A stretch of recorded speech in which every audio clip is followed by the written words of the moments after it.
14 जुलाई 1956। ललिता मौली के होठ बंद थे। जहर शरीर में फैल रहा था। दर्द असहनीय था, लेकिन उनके हाथ में थी एक स्लेट और उस पर लिखे थे 4 शब्द, मुझे गणेशपुरी ले चलो। यह याचना नहीं थी, यह किसी टूटे हुए इंसान की गुहार भी नहीं थी, लेकिन उस विश्वास की आवाज़ थी जो दशकों की भक्ति से बनता है, जिसे जहर भी नहीं तोड़ सकता। एपिसोड 3 में आपने देखा था, डॉक्टर ने जवाब दे दिया था। गर्म जलकुंड की एक डुबकी से गुरु ने दर्द मिटा दिया था, लेकिन अब एक नई परीक्षा थी। जादू टोना करने वाले एक ग्रामीण तांत्रिक ने मिठाई में जहर मिलाकर दे दिया था। पीड़ा भयानक थी, शरीर टूट रहा था, लेकिन ललिता मौली अपनी योग शक्ति के बल पर ऐसे काम करती रहीं जैसे कुछ हुआ ही न हो। फिर वह मौन हो गई। स्लेट और चौक ही उनकी आवाज बन गई और उस स्लेट पर पहला संदेश था, मुझे गणेशपुरी ले चलो। लीला जोशी और अन्य भक्त तैयार हो गए। पनवेल से भिवंडी, भिवंडी से अंबाड़ी। जहर तेजी से फैल रहा था, पर ललिता की गति रुकी नहीं। अंबाड़ी में बस रुक गई। नदी में बाढ़ आई थी। टूटा फूटा पुल पानी में डूबा हुआ। बस आगे नहीं जा सकती थी। सब उतर गए। एक पेड़ के नीचे खड़े होकर सोचने लगे कि अब क्या किया जाए। और तब ललिता मौली के होठों से एक भजन फूटा। वो गाने लगी, श्री कृष्ण चैतन्य प्रभु नित्यानंदा, हरे कृष्ण हरे राम राधे गोविंदा। और वो तेज कदमों से बाढ़ में डूबे पुल की तरफ बढ़ने लगी। बाकी लोग मुश्किल से साथ चल पा रहे थे। सभी बारिश में भीग रहे थे। गुरुदेव के प्रेम में सराबोर मौली को बाढ़ के खतरे का जरा भी होश नहीं था। अचानक एक आवाज गूंजी। एक ट्रक ड्राइवर ने कहा, रुक जाओ मां। एक छोटा ट्रक उनकी राह रोके खड़ा था। ड्राइवर फिर बोला, अम्मा क्या वज्रेश्वरी जाना चाहते हो? चलो मैं अभी तुम्हें वहां ले चलता हूं। बिना जवाब का इंतजार किए उसने ट्रक का पिछला दरवाजा खोल दिया। भीतर एक छोटी सी चारपाई, उस पर एक स्वच्छ सफेद चादर, जैसे पहले से सब कुछ तैयार था। ललिता चारपाई पर बैठ गई, हाथ में मंजीरे लिए और मीठी आवाज में गाने लगी, कृष्ण के प्रेम की नाव बही जा रही है, पापी हो या पीड़ित सभी पार लग जाएंगे। अब समंदर की भंवर नहीं डरा पाएगी, इस नाव की पतवार खुद कन्हैया के हाथ में है। ट्रक बाढ़ के पानी के बीच से गुजरने लगा। लोगों को खिड़की से दिखाई दे रहा था चारों तरफ से बहता झकझोरता पानी। भक्त डर गए, चिल्लाने लगे, लेकिन ललिता ने उन्हें इशारे से चुप कराया और चमत्कारिक रूप से ट्रक डूबे हुए पुल से पार हो गया, वज्रेश्वरी मंदिर तक पहुंच गया। ड्राइवर ने उन्हें उतारा और उन्होंने पलटकर देखा, न ट्रक न ड्राइवर, दोनों गायब हो गए। कोई नाम नहीं, कोई परिचय नहीं, बस एक चारपाई, एक सफेद चादर और एक रहस्यमय ड्राइवर।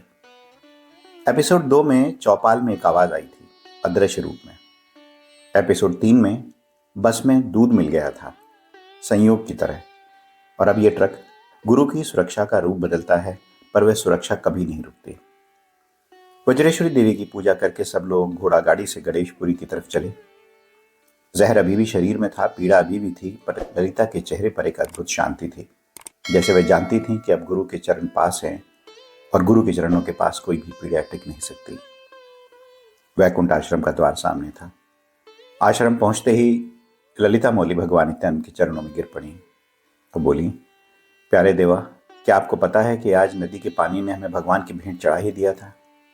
भगवान नित्यानंद ने उसी तरह जवाब दिया, क्या यह सच नहीं है कि एक वाहन तुम्हारी रक्षा के लिए भेजा गया था?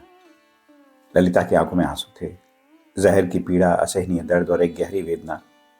ललिता मौली बोली, भगवान, कोई तुम्हारी गोद ली हुई बेटी को जहर कैसे दे सकता है? भगवान नित्यानंद ने कहा, इसका असर कुछ दिनों में खत्म हो जाएगा। तुम्हें काले जादू के इस दर्द को और 5 दिन सहना होगा। ललिता ने फिर पूछा, मुझे जहर क्यों दिया गया? कोई आपकी धर्मपुत्री को जहर देने की हिम्मत कैसे कर सकता है? भगवान नित्यानंद ने कहा, उस तांत्रिक के गिने चुने दिन बचे हैं अब, लेकिन तुम्हारी दिव्यता उसकी शैतानी ताकतों को खत्म कर देगी। अगर तुम दृढ़ बनी रहती हो तो जहर बेअसर हो जाएगा और एक दुष्ट व्यक्ति अच्छे इंसान में बदल जाएगा। ललिता ने गहरी सांस ली और पूछा, मेरी क्या स्थिति है? आप अपनी शक्ति को मेरी आत्मा से एकाकार करके मुझे शक्ति दें और दृढ़ बनाएं। भगवान नित्यानंद ने सहमति में सिर हिलाया। फिर ललिता ने पूछा, क्या मैं आपकी आरती कर सकती हूँ? भगवान नित्यानंद ने कहा, अब कौन किसकी आरती करेगा? ललिता फौरन समझ गई और बोली, तो इसका मतलब है आप और मैं एक रूप हो चुके हैं। बाबा ने सिर हिलाया और बैठ गए। ललिता को अपने पैरों के पास पद्मासन में बैठने को कहा और तब भगवान नित्यानंद ने ललिता मौली को शक्तिपात दीक्षा दी। ध्यान कक्ष में गहरा सन्नाटा छा गया। ललिता मौली कई घंटों तक समाधि में रही। साथ आए भक्त जो कुछ देख रहे थे उससे अवाक थे। फिर बाबा ने कहकर अपनी विशेष हुंकार भरी और ललिता गहन समाधि से बाहर निकल आई। भगवान नित्यानंद बोले, लो अब तुम्हें शक्ति दे दी गई है। घंटियां बजने लगी। ललिता ने विश्व शांति की प्रार्थना की। बड़े बाबा ने ऐलान किया, अब तुम्हारा शरीर मानवता के उत्थान के लिए समर्पित है। अब तुम जरूरतमंदों की मदद करोगी, उन्हें उस अनंत वृक्ष की छाया में आसरा दोगी। तुम्हें परमहंस की दीक्षा दी है, जो मिला है उसमें संतुष्ट रहो। आज के बाद से तुम पनवेल में ही बस जाओ। ललिता के मन में कुछ हिलोर सी उठी। उन्होंने विनम्रता से कहा, बाबा, आपकी ये धर्मपुत्री एक साधारण सांसारिक गृहस्थ महिला है। आपके दिव्य आशीर्वाद के अलावा न कोई उपलब्धि, न कोई साधना से मिली आध्यात्मिक उन्नति। केवल आपके नाम का जप, यही मेरी पूंजी है। इतनी बड़ी जिम्मेदारी मेरे कमजोर कंधों पर। भगवान नित्यानंद ने कहा, अब सारी शक्ति तुम में है। निर्भय होकर पनवेल में रहो। अपने आप को ब्रह्म से बांध लो। जब सदगुरु तुम्हारा रक्षक है तो तुम्हें कोई भी नुकसान नहीं पहुंचा सकता। और फिर बाबा ने कहा, गुरु पूर्णिमा के दिन सुबह 5 बजे तुम्हें उल्टी होगी। तुम जहर की उल्टी कर दोगी और स्वस्थ हो जाओगी। लेकिन इस साल गुरु पूर्णिमा पनवेल में ही मनाना, यहाँ मत आना। ललिता मौली बन गई। मौली यानी माँ। लोग प्यार से उन्हें मौली भी कहते हैं। एक बार पीछे मुड़कर देखें। एक छोटी सी बच्ची थी, कृष्णाबाई। माँ चली गई थी। अंधेरे में एक आवाज आई थी और एक किताब मिली थी। वह बच्ची बड़ी हुई।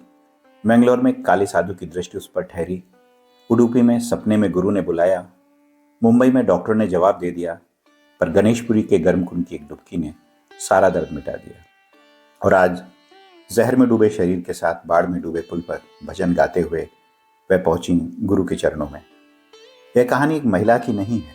यह कहानी उस विश्वास की है जो हर परीक्षा में और गहरा होता है। ललिता मौली ने कभी कुछ असाधारण नहीं किया, केवल एक काम किया, गुरु के नाम को सांसों में बसाए रखा और गुरु ने उन्हें परमहंस बना दिया। भगवान नित्यानंद ने एक बार कहा था, केवल ईश्वर का ही अस्तित्व है, बाकी सब माया है। ललिता मौली की पूरी जीवन यात्रा इसी एक सत्य की जीती जागती मिसाल थी। अगर इस कहानी ने आपको छुआ हो तो कमेंट में लिखें, जय नित्यानंदा। बाबा का नाम ही सबसे बड़ी शक्ति है।